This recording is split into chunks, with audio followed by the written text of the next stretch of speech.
আসসালামু আলাইকুম রহমতুল্লাহি ওয়া বারাকাতুহু। আপনারা দেখতে পাচ্ছেন ইতিমধ্যে হজরত আবু বকর সিদ্দিক রাদিয়াল্লাহু জামে মসজিদের ছাত্রদেরকে নিয়ে সুন্দর একটি উদ্যোগ নিলাম। আসলে পরিষ্কার পরিচ্ছন্নতা হলো ইমানের একটি অঙ্গ।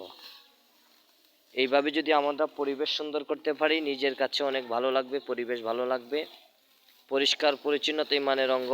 এই জন্য এই ভিডিও মোবাইল শুধু মানুষকে খারাপ দেয় নাই, এই ফোন মানুষকে ভালো দিয়েছে।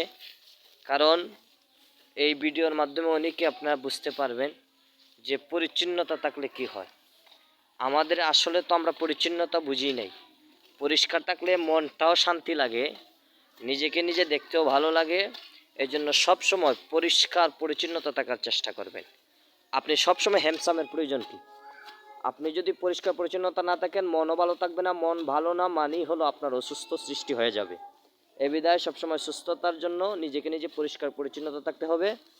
আর নিজের বাড়িঘরের আঙ্গিনা যা আছে, উঠান বাড়ি আমরা যা বাংলা ভাষায় বলি, পারিবারিক ভাষায় যা বলি, উঠানগুলো সবসময় এইভাবে পরিচ্ছন্নতা রাখবেন। সকলেই এই ভিডিওর মাধ্যমে যারা দেখবেন, সবাই পরিচ্ছন্নতার মাধ্যমে দেখার চেষ্টা করবেন। সকলেই ভালো থাকবেন। আমার হুজরাটাও আপনাদেরকে দেখাই দিই। এই যে আমার এখানে অবস্থান করছি।